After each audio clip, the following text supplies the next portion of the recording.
바울이 사실은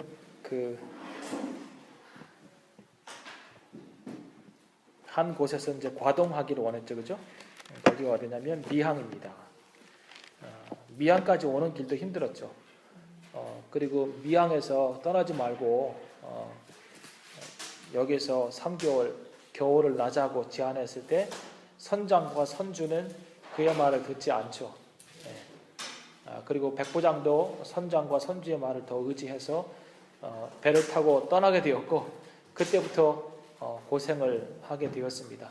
그렇지만 바울은 선장과 선주 백부장의 결정에 대해서 크게 원망하지 않습니다. 오히려 폭풍 속에서도 사람들을 위로하고 권면하고 섬기고 돕고 하는 바울의 모습을 보았죠. 아무도 죽지 않는다라고 얘기했습니다. 왜냐하면 우리 하나님께서 너희들을 다 하나님의 손에 붙들고 계신다라고 이야기를 하죠. 그 확신은 하나님의 사자가 그에게 말씀해 주셔서 그게 알게 된 것이고 또 한 가지는 그의 사명이 로마로 가는 것이기 때문에 도중 가운데 죽지 않는다는 확신이 있었죠. 그래서 모든 사람들이 구원받습니다. 배는 조금 이제 부서지고 했지만 모든 사람들이 수용할 수 있는 사람들은 수용해서 육지로 나오고 그리고 또 그렇지 못한 사람들은 널빤지나 곡물을 이용해서 헤엄쳐서 바깥으로 나왔습니다. 나와 보니까 그 섬이 어떤 섬인가요? 육지로 와 보니까 그 섬의 이름이 멜리데입니다. 오늘 이제 사도행전 28장이잖아요.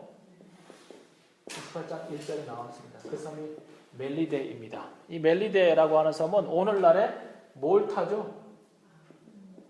몰타 한번 가보고 싶어요. 이 몰타라고 하는 섬에 오죠.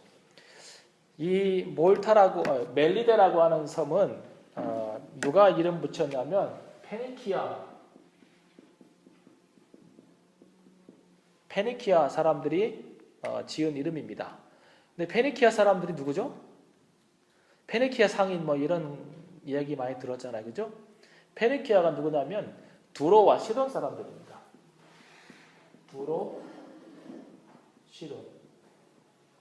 두로와 시돈은 어디 있나요? 이스라엘의 북쪽에 있죠. 갈릴리 호수 북서쪽에 있는 해안 도시들이 두로와 시돈이고 이들은 아주 무역에 밝았던 사람입니다. 이 사람들이 이 멜리데라고 하는 섬에 이름을 붙여주었습니다. 재밌게도 멜리데가 무슨 뜻이냐면 피난처입니다. 바울이 뭐라 그랬습니까? 여기 보세요. 27장 26절에 그러나 우리가 어디에 걸린다고요? 한 섬에 걸리리라 하더라 그랬어요. 그러니까 하나님께서는 너희가 죽지 않는다라고만 얘기했는데 바울은 한 섬에 우리가 걸린다고 하는 것을 분명히 확신하고 있었어요. 그 섬이 뭡니까? 피난처. 표류하는 인생 가운데 피난처는 반드시 있습니다. 반드시 있습니다. 여러분 인생이 표류하는 것 같습니까? 때때로는 그렇게 느껴질 때가 있습니다. 돛을 탁 세우고 순풍이 불어서 그 항구를 떠나면서 상쾌한 기분으로 떠나는데 얼마 안 있어서 폭풍을 만나게 되고 돛이 찢어지고 조타 장치는 망가지게 되고 그래서 칠흑 같은 어둠 가운데 거하는 낮에 해도 안 보이고 달도 안 보이고 캄캄한 어둠을 살아가는 것 같은 그러한 표류하는 때가 있습니다. 인생이. 그리고 이 표류하는 맛도 봐야 돼요. 오늘 제가 그랬잖아요. 놀랍게도 베드로가 이후에는 예수님을 따라갈 수 있었던 놀라운 계기가 어떻게 보면 그의 예수님을 부인하는 실패에서 시작했거든요. 이 표류하는 것도 한번 경험해 봐야 돼요. 그러니까 성숙한 사람은 공통점들이 있는 것 같아요. 그 사람들은 다 표류하는 것도 경험하고 실패도 경험하고 그랬어요. 나는 실패를 모릅니다. 내 세상에 실패는 없습니다. 좋은 얘기일 수도 있어요. 그런데 뭔가 인생 가운데 배워야 하는 것들을 배우지 못한 요소가 분명히 그런 사람 안에는 있다고 생각이 듭니다. 그래서 그들이 막 폭풍 가운데 14일, 15일을 지난 다음에 딱 도착한 섬이 피난처였습니다. 하나님은 우리의 피난처 되시죠. 여러분 표류하는 인생이라고 느껴질 때 그때 여러분에게 피난을 제공하시는 분은 우리 하나님이십니다. 하나님은 우리의 피난처가 되시며 환난 중에 우리의 힘과 소망이시라. 그래요. 여러분 지금 여러분 인생이 표류하는 것 같습니까? 아니면 표류를 끝냈나요? 섬에 도착했나요? 하나님이 우리의 피난처 되십니다. 그분 바라보시면 됩니다. 이 멜리데라고 하는 섬은 원래 바울의 여행 계획이 있었을까요? 계획이 없는, 원래 백부장이 이들을 인도해 갈 때는 계획이 없는 곳에 왔어요. 근데 여기에서 놀랍게도 하나님은 이 불시착한 이곳에서, 원래 계획이 없던 이곳에서 또 뭘 하십니까? 하나님의 복음 사역을 또 하십니다. 그러니까 우리 인생 가운데는 실수도 없고 우연도 없습니다. 사실은 우리가 이 멜리데라고 하는 섬을 계획에 안 집어넣었을 뿐이지 하나님의 계획은 원래 있을 수도 있다는 거예요. 그러니까 여러분 인생을 살아갈 때 내가 계획한 방향으로 배가 안 가, 내가 계획한 방향으로 바람이 안 불어, 표류하는 것 같아, 걱정하지 마세요. 하나님이 그 인생 가운데 중심에 계시면 표류해도요, 피난처가 있고요, 계획이 없어도요, 그 계획이 없던 일들을 통하여서 하나님은 하나님의 일들을 이루어 가십니다. 그 일이 뭐냐면 복음을 증거하는 일이죠. 복음을 증거하는 일이에요. 이사야 66장 19절을 보시기 바랍니다.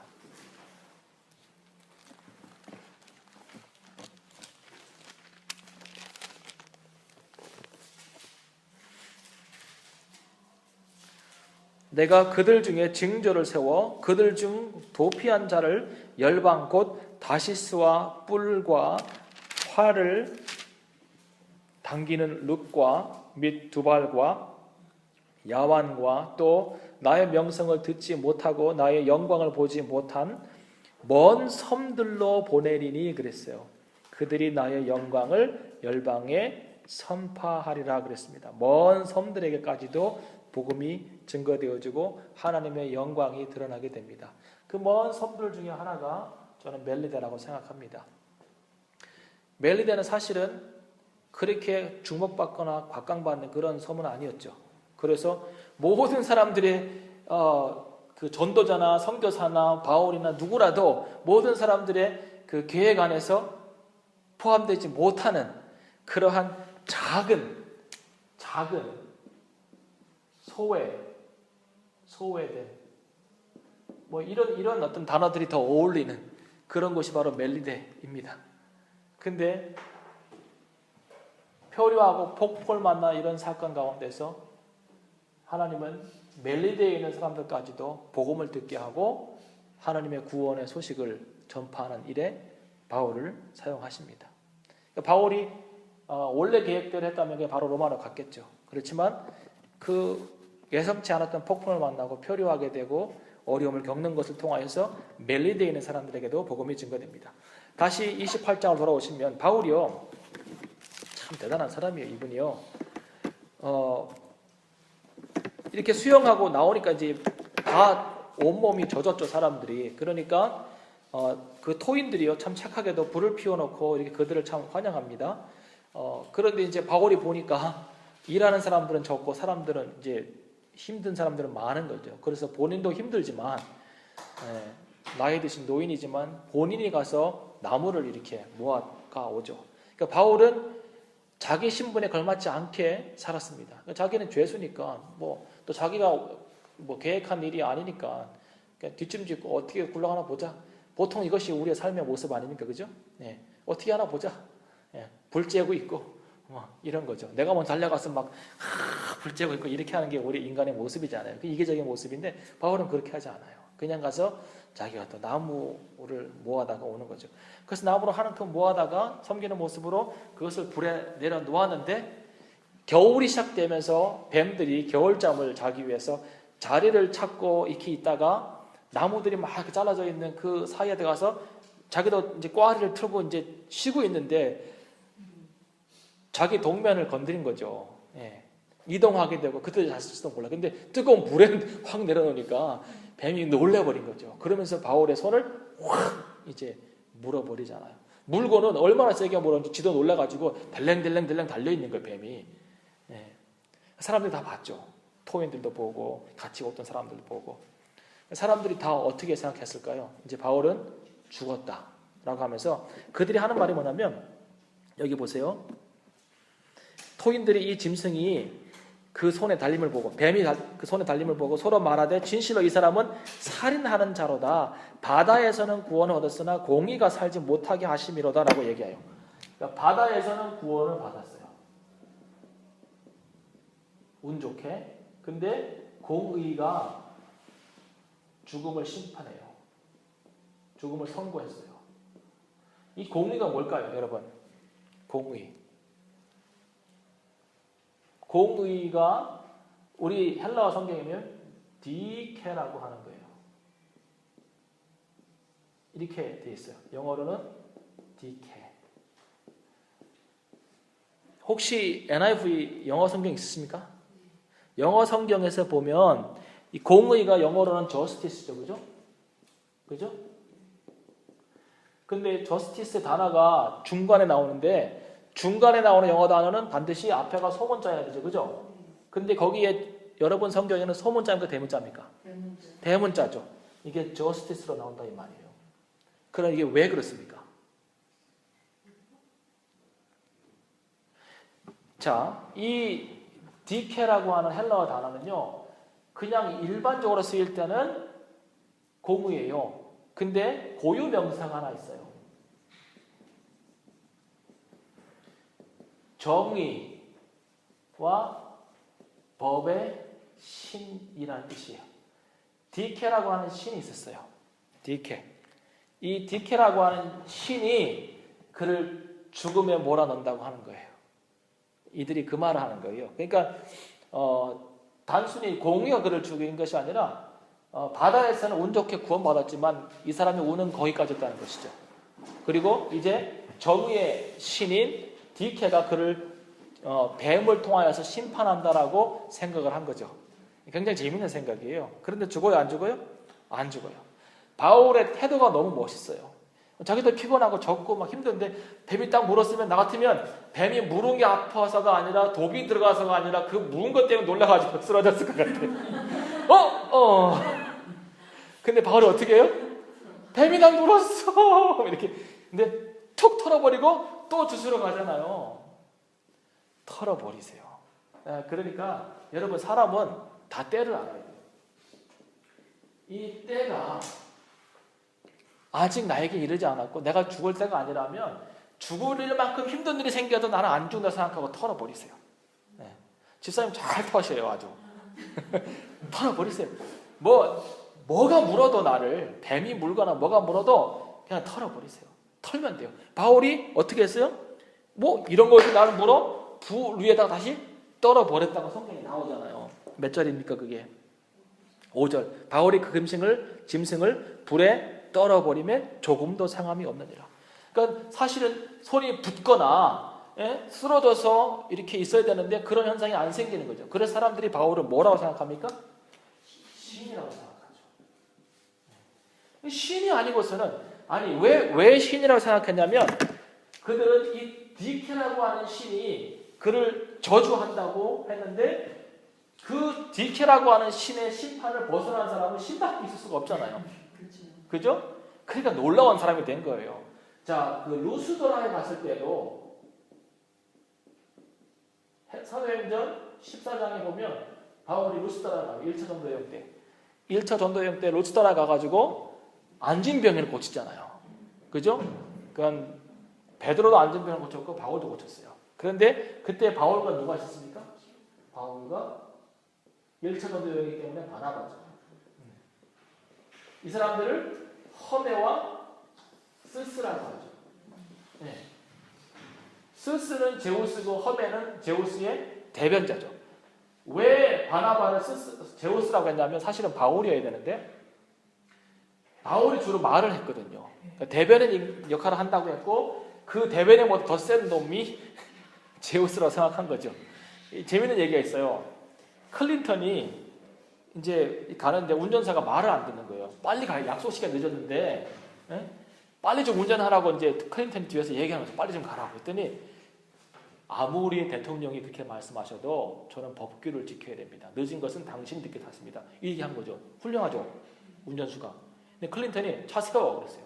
차를 세웠어요. 뒤로 가. 하고는 이제 클린턴 운전을 막 가는 거예요. 막 그냥 도로를 경찰이 딱 잡았어요. 보더니 클린턴이 문을 쫙 내리고 보니까 뒤에 누구 앉아 있으니까 경례를 하고 보냈어요. 왜 그런지 아세요? 클린턴보다 더 높은 놈이 타고 있다고 뒤에. 그러니까 말 많이 하는 바울이 안진병을 일으켰을 때 그 뒤에 있는 말 안 하고 있는 바나바는 더 훌륭하다고 생각해서 허메와 스스가 나온 거죠. 이건 제우스라는 뜻이잖아요. 이 정도로 생각한 거죠. 이 정도로 바울을. 그 출애굽기에 보면 하나님께서 모세에게 뭐라고 말씀하신지 아세요? 가라. 내가 너를 신과 같게 하겠다 그랬어요. 신과 같게 하겠다. 그 말씀이 어디냐 한번 찾아봅시다. 우리. 그 말씀이 되게 위로가 돼요.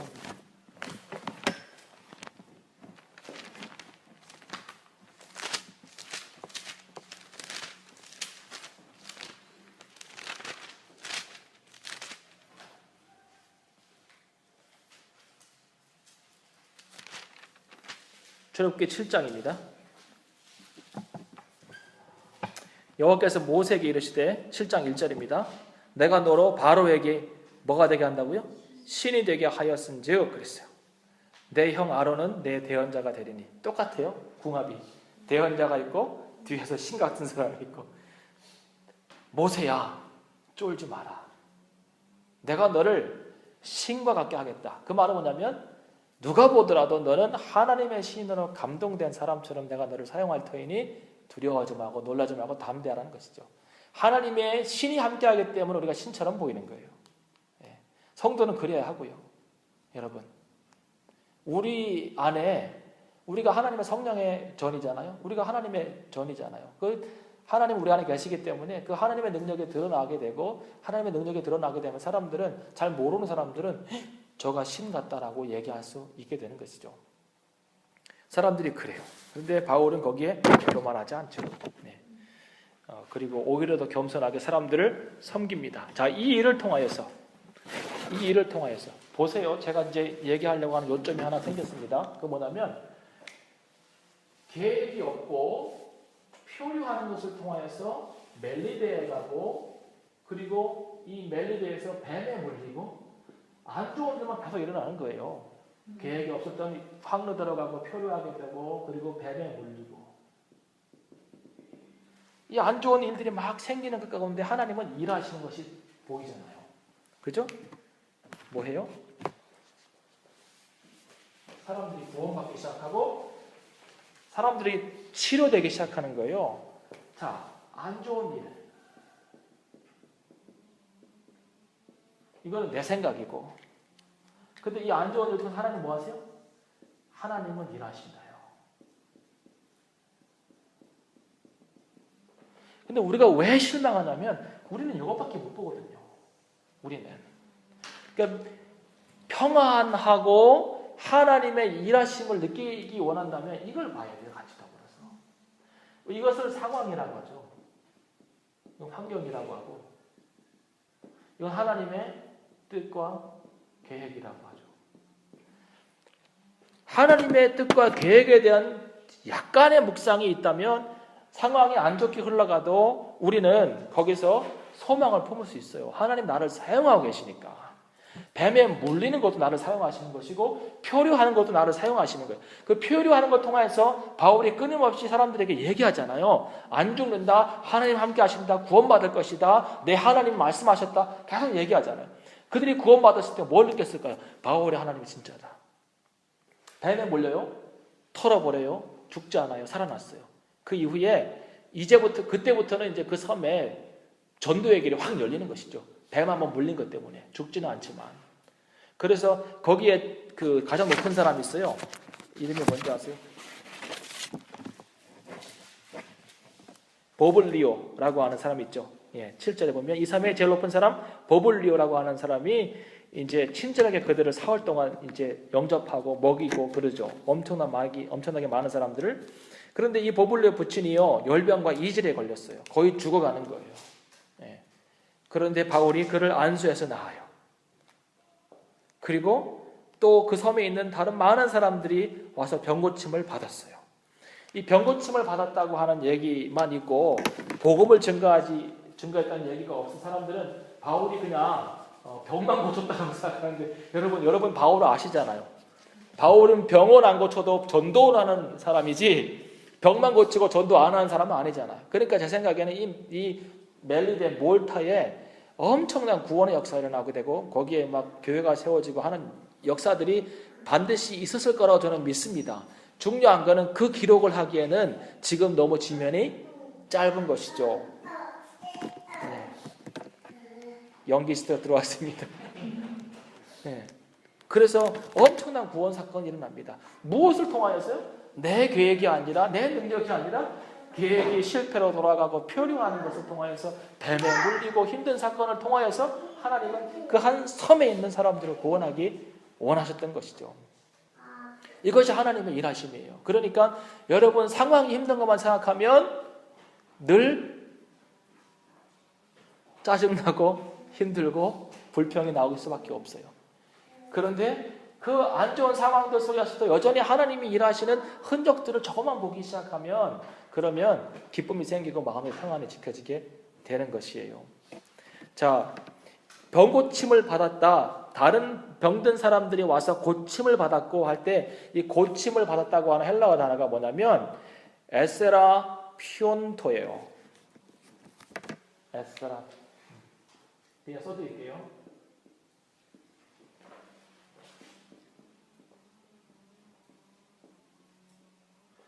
이 헬라어예요. 재밌죠? 에세라 퓨토라고 한 단어예요. 이거는 두 가지입니다. 하나는 고치다. 두 번째 의료 수단으로 돌보다. 자, 여기서 알 수 있는 것은 바울은 하나님의 능력으로 고치고 누가는 자기가 의사이기 때문에 자기의 의술을 가지고 사람들을 돌본 거죠. 그러니까 바울이 누가가 그냥 바울만 따라다니면서 바울만 돌본 것도 아니에요. 누가도 나름대로 그 여행 가운데서 자기가 할 몫을 다 하고 있는 것이죠. 이 단어 하나에서 우리는 그런 것을 알 수가 있어요. 왜냐하면 누가는 자기를 드러내지 않아요. 이 안에서. 그런데 이런 한 단어 하나 가지고 자기가 조금씩 인볼브했다는 것을 우리에게 힌트로 주고 있는 것이죠. 그러니까 헬라 원어를 안다고 하는 것은 되게 도움이 돼요. 히브리 원어를 좀 안다고 하는 것도 되게 도움이 되는 거예요. 그래서 히브리하고 헬라어를 좀 공부하면 좋겠어요.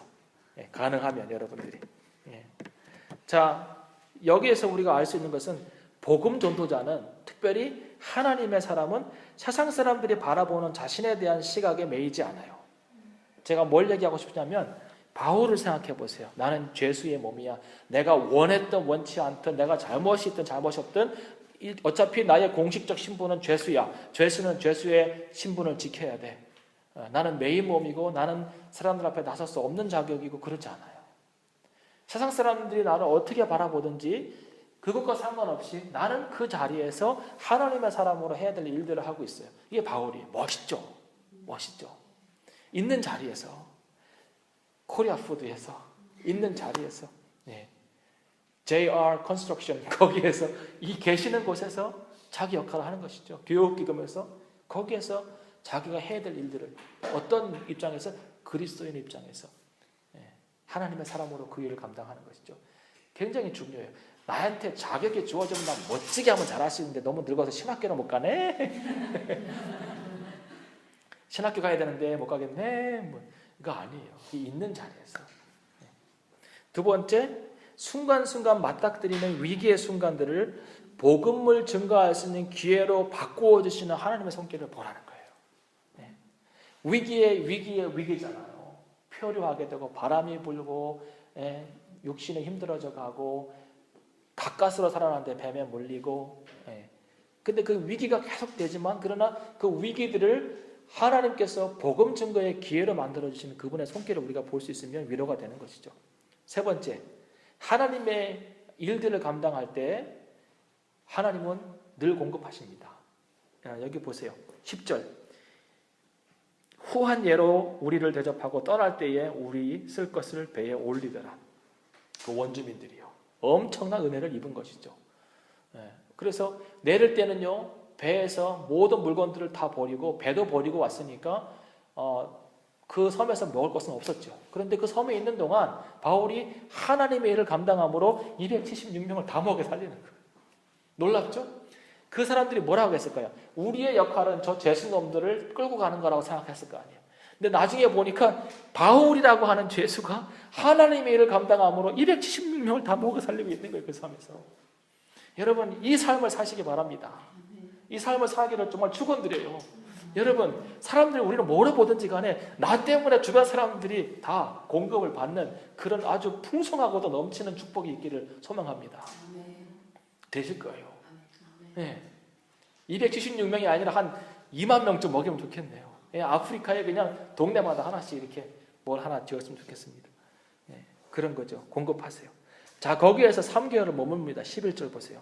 3개월, 석 달 동안 그 섬에 과동한 알렉산드리아 배를 우리가 타고 떠나니, 이 알렉산드리아 배는요, 그들이 타고 왔던 배가 아니에요. 다른 배예요. 이것도 역시 알렉산드리아인들의 배인데, 곡물 수송하는 배인데, 알렉산드리아 그 타고 왔던 그 배는 아니에요. 왜냐하면 우리가 타고 떠나니 그 배 기호는 디오스구로라 그랬어요. 다른 배예요. 그죠? 디오스구로. 디오스구로는 뜻이 뭐냐면 하늘의 쌍둥이라는 뜻이에요. 하늘의 쌍둥이.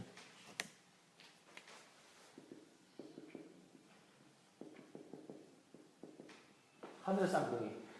자, 제우스하고 레다라고 하는 신이 있어요. 제우스하고 레다라고 하는 신이 낳은 두 쌍둥이 아들이 있어요. 여기 영어 성경에 나와요. 보세요. 하나는 11절을 보세요. The twin gods, 그죠? Alexandrian ship with the figurehead of the twin gods. 하나는 Castor. 또 하나는 뭐예요? 폴럭스예요. Castor, 폴럭스. 이 Castor하고 폴럭스는요, 항해를 안전하게 지켜주는 신이라고 하는 신들입니다. 그래서 많은 배들이 카스터하고 폴럭스를 배가 이렇게 있으면 배 앞머리에 신을 두 개 딱 이렇게 상을 만들어서 이렇게 세워놓고 항해를 했어요. 그 배예요. 그러니까 처음에 타고 왔던 배는 아니라는 것이죠. 그래서 어디로 가냐면 뭐 정확한 지명은 그냥 이제 들어보세요. 스라구사라고 하는 곳에 가서 사흘을 있다가 레기온이라고 하는 곳에서 또 하루를 지난 다음에 보디올에 도착합니다. 자, 조금만 대충 지도를 그리면 지중해가 이렇게 있고요. 이만큼 그리스가 있고, 그다음에 또 이렇게 이탈리아가 있다고 그냥 보세요. 알겠죠? 섬이 하나, 둘, 세 개가 있습니다. 여기는 구브로, 여기는 뭐죠? 여기 미항이 있는 곳, 그레데. 여기는 멜리데.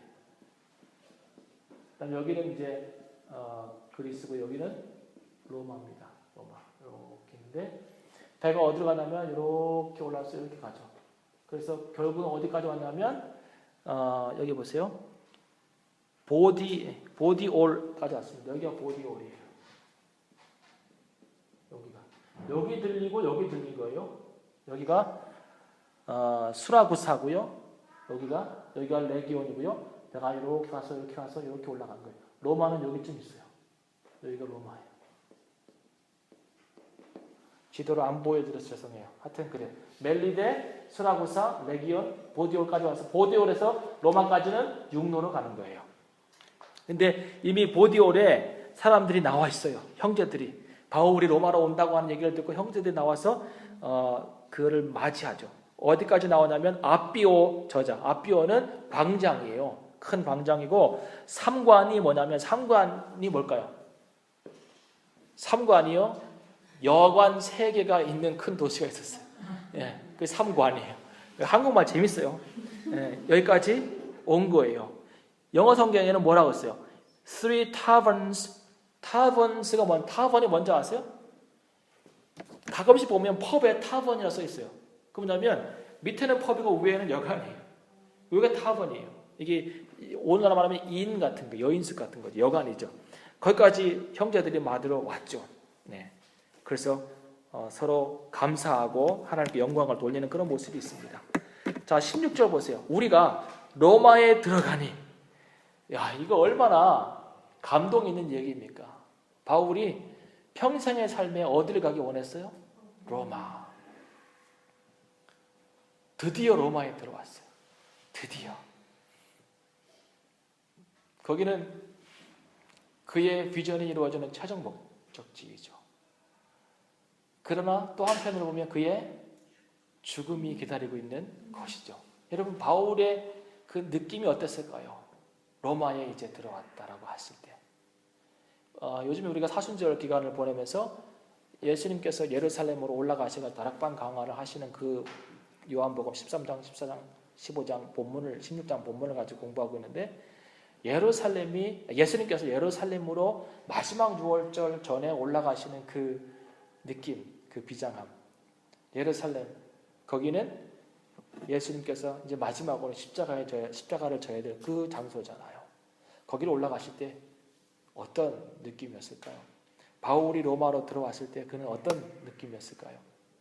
아, 이제 내가 하나님의 나를 향한 비전과 부르심이 이루어지는 그 땅으로 이제 마지막으로 들어왔구나 라고 하는 것과 함께 자기가 거기서 순교해야 된다고 하는 생각을 더불어서 하면서 굉장히 많은 어떤 감정적인 교차가 있었겠죠.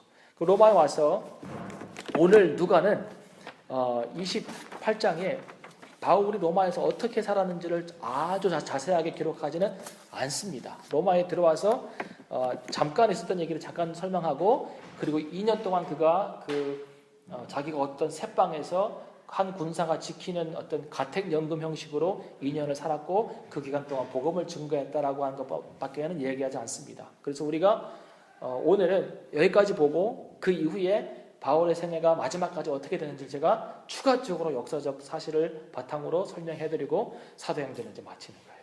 네. 이제 들어와가지고 유대인들을 2번 만납니다. 유대인 종교 리더들을 부릅니다. 보세요.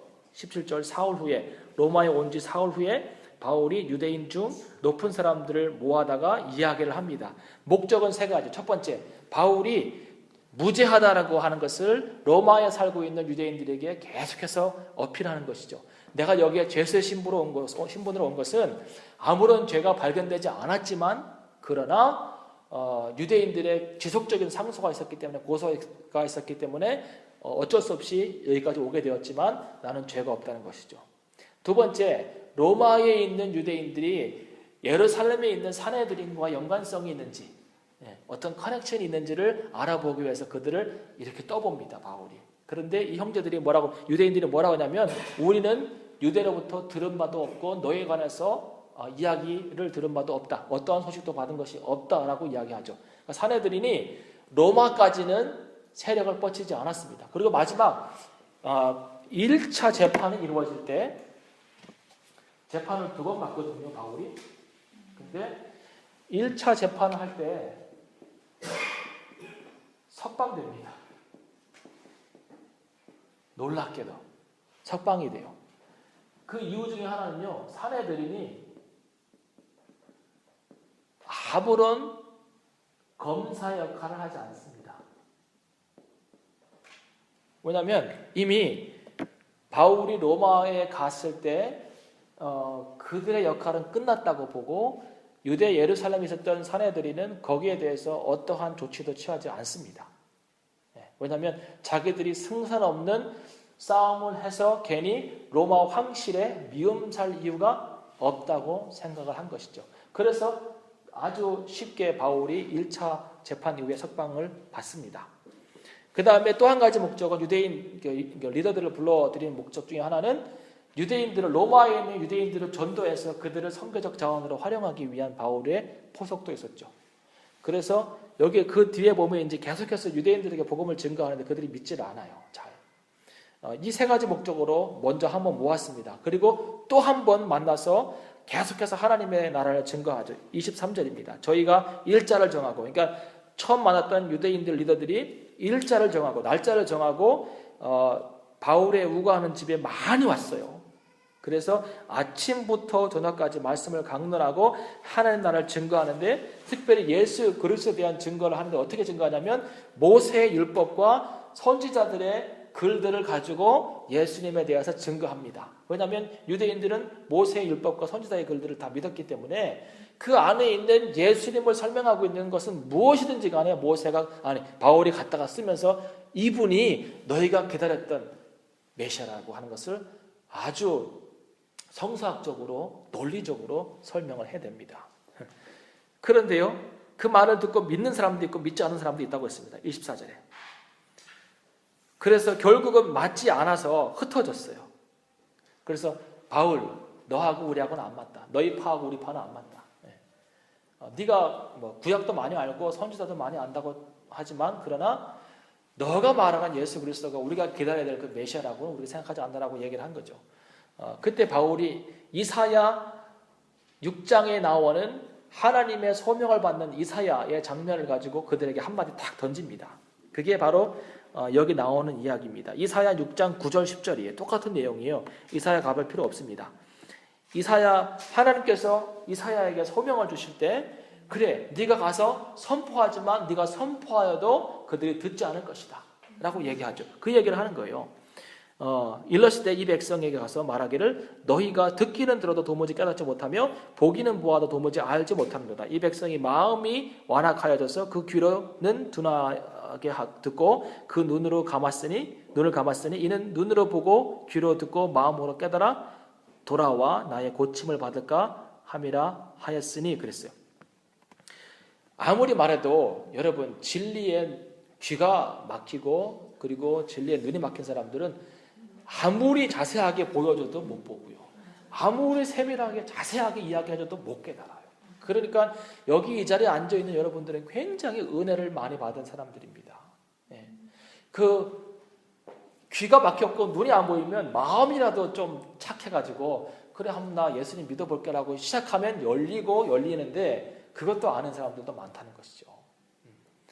그래서 여러분은 참 엄청난 은혜와 사랑을 받은 분들이라고 생각합니다. 그래서 바울이 이 얘기를 합니다. 하나님의 이 구원을 이방인들에게로 보내신 줄 알라. 저희는 또한 들으리라 그랬습니다. 그래서 바울이 로마까지 와서도 유대인들에게 먼저 복음을 증거했지만, 그러나 그들이 거부하고 듣지 않았을 때 이방인들에게도 복음을 증거하게 된 것이죠. 특별히 그 자기를 지키는 근위병들이나 그 로마 황실의 군대에게 복음을 증거하게 된 것이죠. 그래서 이 새 집에서 이태를 살아요.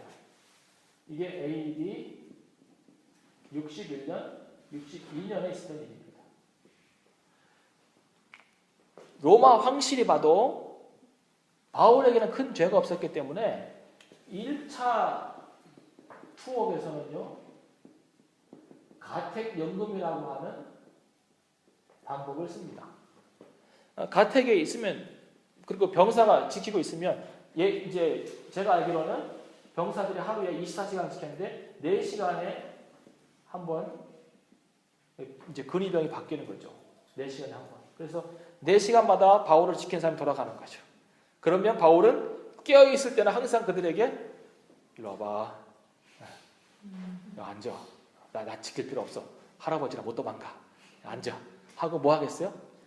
이스라엘 하나님께서 세상을 창조하셨다. 계속 말씀을. 돌아가면서 계속 말씀 듣는 것이죠. 어떤 사람은 너무 은혜로우니까 아마 제가 가면 안 되겠습니까? 막 자원하는 사람도 있었을 것 같아요. 그래서 복음을 증거하게 되죠. 그리고요, AD 63년에 이제 좀 설명해드리면,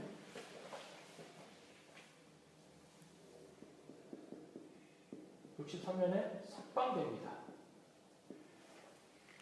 이 1차 투옥 때 쓴 책이 뭐냐면 에베소서, 빌립보서, 빌레몬서, 골로새서예요. 많이 썼죠. 네. 바울아, 너 바쁘지? 책 좀 써. 하나님이 책 좀 쓰라고 시간 주신 거죠.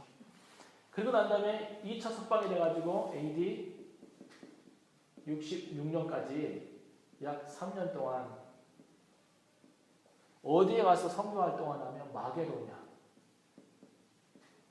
마게도냐가 어디죠? 2차 전도 여행 때 바울이 아시아에 머물려고 했으나 성령께서 마게도냐인의 환상을 통하여서 가게 했던 지역이 마게도냐죠. 마게도냐 지역이 어디예요? 빌립보. 또요? 데살로니가.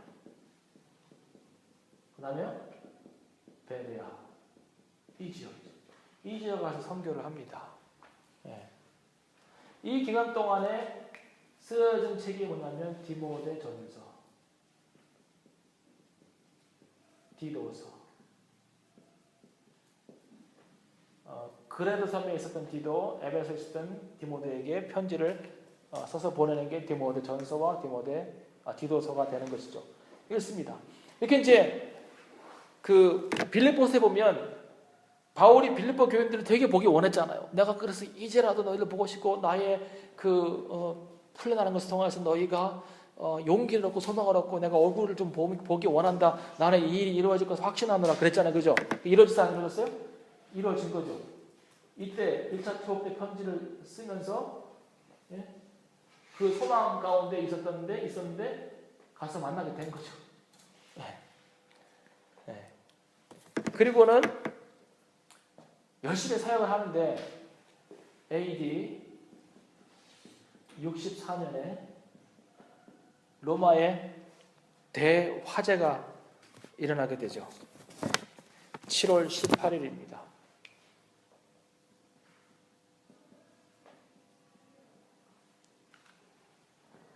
그 개콘에 보면 댄스다. 예. 막시무스 그러잖아요. 그 불이 어디서 나냐면요. 막시무스 원형 경기장 북서쪽에서 나요. 막시무스죠. 막시무스 원형 경기장 북쪽으로 갑시다. 북쪽 근처에서 불이 시작해 나가지고 이 불이요 9일 동안 터요. 그래서 로마에 14구가 있는데 3구 강남구 같은 그런 구가 14개가 있는데 3구가 완전 전수해버립니다. 네. 그리고요 이 불에 대한 책임을 네로 황제가 누구에게 전가시키죠? 그리스도인들에게. 이때부터 대대적인 박해가 시작됩니다. 이거는 말의 박해지 이거는 정말 살 수 없는 사람의 스킨을 벗기니까요. 여러분 얼마나 아프겠어요. 살가죽을 벗기는 것을 하고 자기들 가든 파티에 기독교인들을 잡아다가 나무에 세우고 탈을 뿌려서 가든 파티에 불로 사용하고 단두대는요 그냥 아주 감사한 처벌이죠. 배고픈 사자들을 풀어서 원형 경기장에 놓고 그냥 뜯어먹게 하고 그걸 보면서 축배를 마시고 좋아하고 이런 짓거리들을 하죠. 이때 베드로가 순교합니다. 첫 번째로 베드로. 오늘 제가 낮에 설교했어요. 베드로에 관해서. 주여 어디로 가시나이까? 네가 버린 양들을 돌보기 위해서 로마로 간다. 그 얘기 듣고는 베드로가 도망을 못 가죠. 방향을 바꾸는 것이죠. 그리고 우리 선생님께서 십자가에 바로 달리셨는데 나는 그렇게 될 자격이 없기 때문에 나를 거꾸로 다루라 라고 해서 베드로가 거꾸로 십자가에 못 박혀 죽습니다. 그래서 이후에는 네가 나를 따르리라 라고 했던 그 말씀이 응답이 되는 것이죠. 바울이 마게도냐에 있을 때 마게도냐 총독이 바울을 붙잡아서 로마로 끌고 옵니다. 왜냐하면 그렇게 하면 자기가 큰 상급을 받을 거라고 생각을 했어요.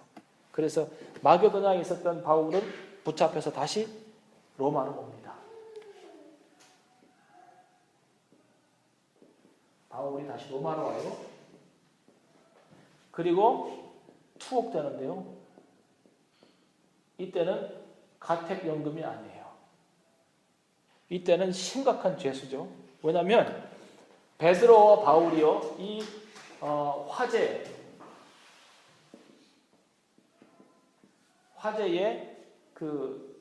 뭐랄까요, 모든 것을 주관한 어떤 대표적 인물이라고 생각한 거죠. 한마디로 그냥 빈 라덴 같은 사람으로 찍힌 거죠. 네, 참 좋은 분인데, 그래서 베드로가 죽고, 그리고 이 엄청난 화제에 대한 책임을 바울에게 이제 묻는 것이죠. 뿐만 아니라 이상한 도를 전파하고 황제 숭배를 거부하고 이런 것들에 대해서 모든 책임을 바울에게 다 덮어 씌우는 것이죠. 이때 석방될 때는요, 단순히 바울이 유대인들과 사이에서 교리적 문제 때문에 갈등을 겪고 있기 때문에 로마로서는 그렇게 크게 이들을 터치할 이유가 없었습니다. 그런데 화제 이후에는 이들이 분명한 범죄 집단이라고 생각을 하고, 그리고 핍박을 하고 사형을 하게 된 것이죠. 그래서 투옥되었고, 그를 지키는 사람은, 이 2차 투옥 때 그를 지키는 사람은 누가밖에 없습니다. 누가. 그리고 이 2차 투옥 때 쓴 책이 뭐냐면 디모데 후서입니다. 그래서 디모데 후서가 바울이 쓴 가장 마지막 책입니다. 그러니까 그 디모데 후서를 보면 내가 달려갈 길을 다 달려갔고 선한 싸움을 싸웠고 이런 얘기를 막 하잖아요. 이제 정말 내가 관제와 같이 부은 바 되었으니, 관제는 뭐냐면 재물을 잘라서 쪼개서 기름을 부은 것이, 술을 부은 것이 관제거든요. 그것처럼 내가 이제 마지막 단계에 와 있다고 하는 얘기를 하죠. 바울이 2차 투옥되어서 모든 그리스도인들을 로마에서 다 추방하고 죽일 때, 그때 오네시모라고 하는 사람이 그를 찾아옵니다. 오네시모가 누구죠? 빌레몬서에 나오는 빌레몬의 종이죠. 오네시모. 무리한 방문이죠. 무리한 방문이에요. 그럴 수 없는, 올 수 없는, 잡히면 죽는. 근데 오네시모는 바울에게 엄청난 빚을 졌죠. 복음을 들었고, 그리고 다시 빌레몬에게 돌아갈 때 편지를 써서 친구처럼 대해주라고 하고, 오네시모가 너에게 빚을 졌으면, 너에게 손해보게 한 일이 있으면 내가 갚아주겠다 라고 하면서 엄청난 편지를 써서 보내죠. 이게 평생에 뭐랄까요, 잊지 못하는 엄청난 은혜의 사건이 된 거죠. 그래서 바울이 여기 있을 때 와요. 오다가 바울을 보지 못하고 잡혀서 처형당합니다.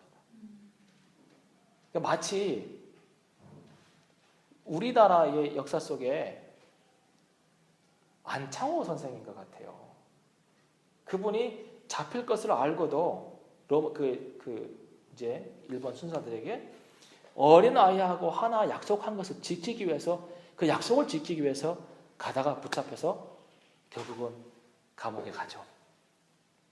어떻게 보면 미련해 보이기도 해요. 그죠? 이렇게 사는 사람들이. 그런데 오네시모는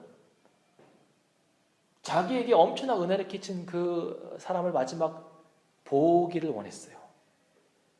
그것이 자기가 할 수 있는 엄청난 빚을 진 것에 대한 조금의 보상이라고 생각을 했을지도 모릅니다. 아마 그 감옥에 있는 바울에게 뭔가라도 갖다 드리기 위해서 뭘 준비했을 수도 있을 거라고 생각합니다. 그런데 결국 가다가 붙잡혀서 죽죠. 그게 오네시모의 최후예요. 바울이 이제 감옥에서 좀 있다가 이제 순교를 하는데요. 그 도널드 G. 밀러라고 하는 사람이 이런 얘기 썼습니다. 바울은 이미 늙어 허리가 약간 굽었고 얼굴에는 주름살이 잡혔으며 여러 날 동안 감옥살이로 인하여서 병색이 가득하였다. 이제 마지막 사형장으로 가는 바울의 모습을 하고 있는 거예요. 묘사하고 있는 거예요. 등은 좀 굽었고 주름살은 있어서, 그리고 여러 날 동안 감옥에 있어서 병색이 가득하였다. 그러나 그는 승리자만 가질 수 있는 기상으로 씩씩하게 사형장으로 갔다. 저는 이 바울의 모습이 상상이 됩니다. 꼿꼿하게 등은 굽었지만 병생은 있지만 그러나 패배자의 모습으로 사형장에 가지는 않았다는 거죠. 바울이.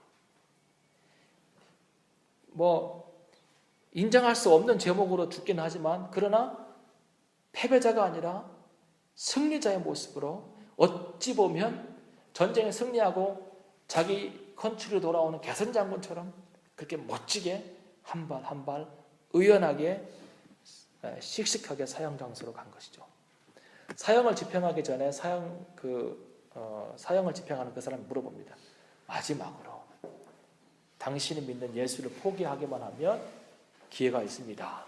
그런데 바울은 거기에 이런 방구하지 않고 네가 하고 싶은 일을 하라고 얘기하죠.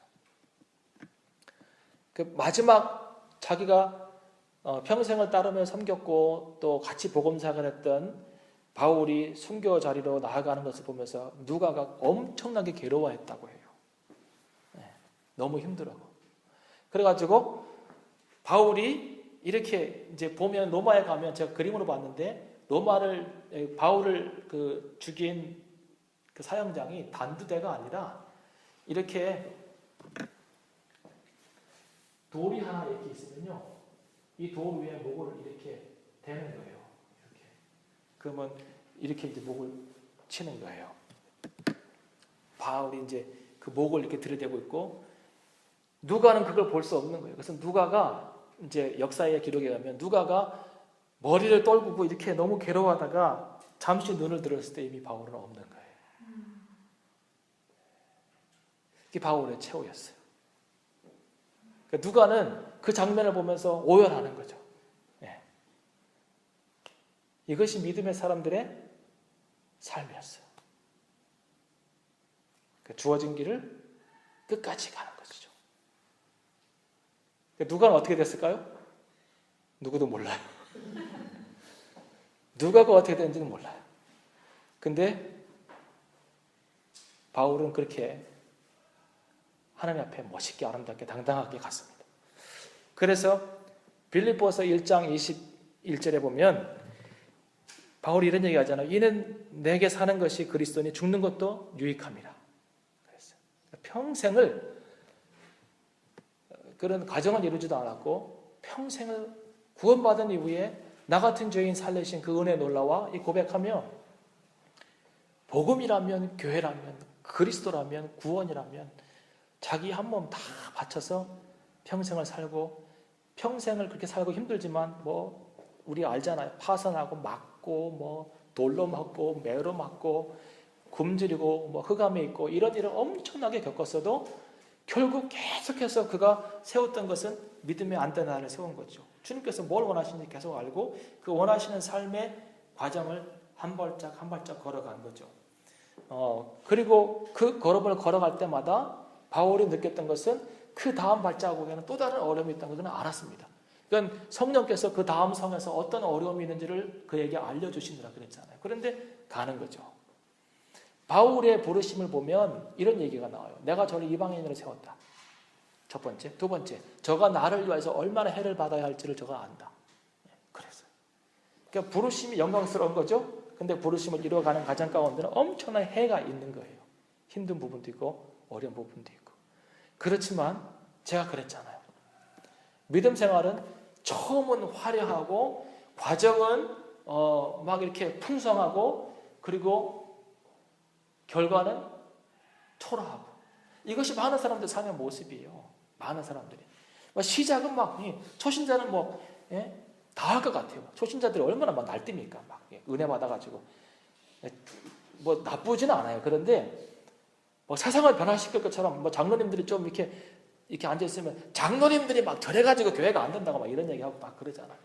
우리 교회는 아주 기도가 없어 막 이런 얘기도 하고 우리 목사님이 한 얘기 또 하게 하고 한 얘기 또 하고 맨날 저래 연탄강 들어가서 묻은 얘기만 하고 맨날 초신자들은 그래요.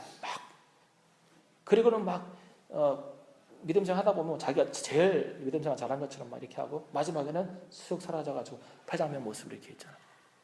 근데 오히려 바울과 베드로와 이 믿음의 사람들은 시작은 초라했어요. 바울 시작을 보세요. 사람 죽이는 일을 했잖아요. 예수 믿는 사람 가두는 일을 했잖아요. 베드로도 예수님 부인하고 막 이랬잖아요. 그러니까 시작은 초라했어요. 과정은 고난이에요.